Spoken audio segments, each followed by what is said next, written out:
ICDS কর্মীকে কুপ্রস্তাবে রাজি না হওয়াতে অ্যাসিড হামলার অভিযোগ উঠল স্থানীয় এক যুবকের বিরুদ্ধে।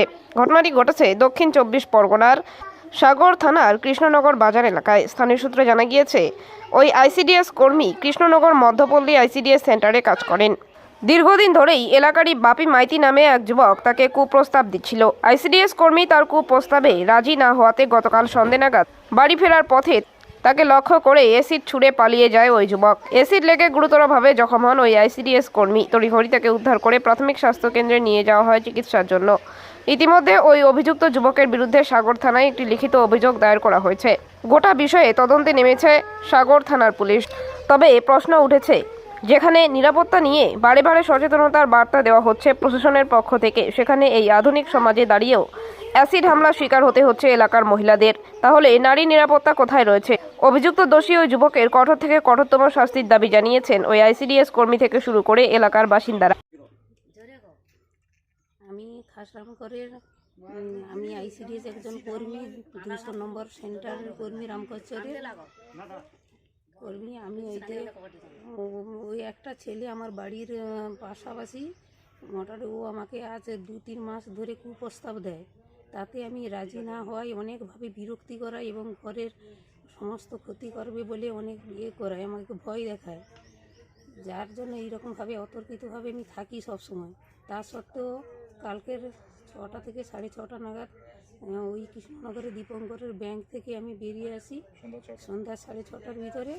ওই সাইকেল একটা দোকান আছে, সাইকেল দোকানের পাশে আমি সাইকেলটা সারাচ্ছিলাম, দাঁড়িয়ে আছি, আর ও আমার পাশ দিয়ে ফেলে দিয়েছে। আমিও দেখেছি, সেই সঙ্গে সঙ্গে আমি বলছি ও কে চলে যাচ্ছে আমাকে ফেলে দিয়ে, তখন চিৎকার বলছি, কি ফেলে?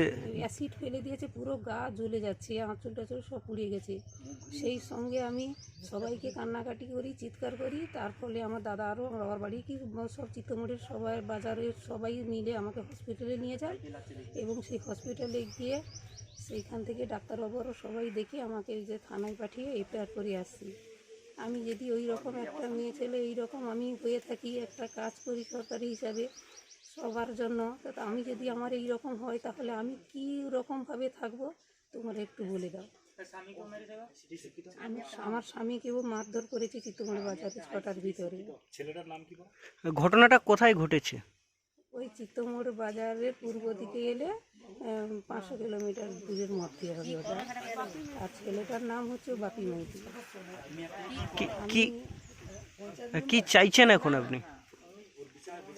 আমি ওর বিচার চাই, যাতে ওই রকম আমার কেন অন্য কারোর কোনো কিছু যেন না ক্ষতি করতে পারে। উপযুক্ত শাস্তি চাই আইনের কাছে, এইটাই আমার অনুরোধ করছি। কি নাম আপনার? আমার নাম রীতা মণ্ডল। আমি যখন শুনি, খবর শোনার পরে আমি চিত্তমোড়ে গেলাম। ওকে কি শুনেছেন? দেখি যে অ্যাসিড ছুঁড়ে দিয়ে ও বেরিয়ে পালিয়েছে। তা আমি লোককে জিজ্ঞেস করলাম কোথায়, না স্ত্রী হচ্ছে হসপিটালে। তারপর ওকে খুঁজাখুঁজি করি, যখন ও এসে যখন দেখি চিত্তমোড়ে, ও কলার ধরে টেনে যখন গেছি তখন মারামারি এবং ধস্তা ছুটায়। লোক যখনই ছাড়ায় ও তখন ফট করে ওর সাথে আর কয়েকজন বন্ধু উঠে দূরে আছে ছুটে পালায়। হ্যাঁ, তারপর থেকে ওরা, আমার ভাইটা তাকে খুঁজে ধরতে গেলে দেখা যায় তার একজন চালাকে ধরেছে। সে বলেছে যে তুই পালিয়ে যা, বলতে তাকে তার পার্টির লোক কিছু সহযোগিতা করে তাকে বাইকে নিয়ে দূরের দিকে চলে যায়। কোন পার্টি? TMC party. ছেলেটা কি কোনো দলে? হ্যাঁ, টিএমসি দল করে। আচ্ছা, তারপরে আর তাকে খুঁজে পাওয়া যায়নি। তারপর আমরা গিয়ে আমরা থানাতে দেখে তারপরে ডায়েরি করে আসি। এখন কি গ্রেপ্তার বা? হ্যাঁ, গ্রেপ্তার হয়েছে শুনলাম। যা আমরা হচ্ছে উনি গ্রেপ্তার হয়েছে কিনা এখনো আমরা জানি না, তবে প্রশাসনকে বলেছি যাতে উনি গ্রেপ্তার হয়, এরকম ধরনের কুকর্ম কাজ যাতে না করে। কেননা রাস্তাঘাটে নারী, মেয়েরা, মা বোনেরা কেউ চলাচল করতে পারবে না। এই ধরনের অসৎ কাজ যেন আমি প্রশাসনকে আবেদন করব যাতে কখনো না হয়, আর তার উপযুক্ত যেন শাস্তি এবং দণ্ড দৃষ্টান্ত যেন আমি এর ন্যায্য বিচার পাই। কি নাম আপনার? আর স্বপন মণ্ডল। দেখুন, আজকে আমরা যে যুগে বাস করছি, 2025 সালে দাঁড়িয়ে 100% শিক্ষিত এরিয়া এবং মহিলারা বেশি শিক্ষিত আমাদের এই জায়গায়। এটা একটা নিন্দনীয়, একটা ন্যাক্কারজনক ঘটনা ঘটেছে, যেখানে আমরা একটা সাক্ষী থাকলো সাগরদ্বীপ, একটা অনভিপ্রেত ঘটনা, যে গতকাল ঠিক 6:30টার দিকে কিছু আগে কি কিছু পরে হতে পারে যে এক আইসিডিএস কর্মী, কৃষ্ণনগর মধ্যমপল্লীর আইসিডিএস কর্মী, তাকে নাকি বারে বারে উত্তপ্ত করা হতো, কুপ্রস্তাব দেওয়া হতো। সেই প্রস্তাবে অরাজি হওয়ার কারণে গতকাল তার সাইকেলটা বিকল হয়, তার চেন সারানোর পরে তার পাশ দিয়ে অ্যাসিড ছুঁড়ে মেরে তাকে গুরুতরভাবে আহত করা হয়। তার চিৎকারে লোকজন ওই দুষ্কৃতীকে ধাওয়া করলে দুষ্কৃতী পলায়ন করে এবং এই মহিলাকে হসপিটালাইজড করা হয় এবং হসপিটাল থেকে ছাড়া পেয়ে তাকে নিয়ে আবার থানায় এফআইআর করা হয়। তাই আগামী দিনে যে সন্ধ্যার জাস্ট আগে আমাদের মা বোনদের যে নিরাপত্তা, সেটা তো একটা বিরাট প্রশ্নচিহ্ন তুলে দিল।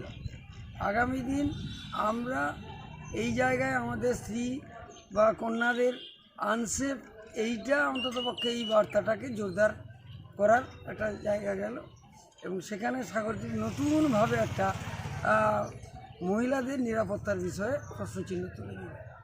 এই ব্যাপারে আমার বক্তব্য যে আমরা রাজনীতির ঊর্ধ্বে উঠে মা বোনেদের অন্তত সম্মান যাতে সুরক্ষিত থাকে সেই দিকটাকে কনফার্ম করতে আমাদের সরকারকে দায়িত্ব নিতে হবে। এটা তো মন্ত্রীর এরিয়া, এখানে তো হাইটেক সিকিউরিটি উনি এনজয় করেন, আর মহিলাদের সিকিউরিটির প্রশ্নে এইরকম যদি ঢিলেঢালা থাকে তাহলে তো আগামী দিনে সাগরদ্বীপ আরও নিচের দিকে রান করবে।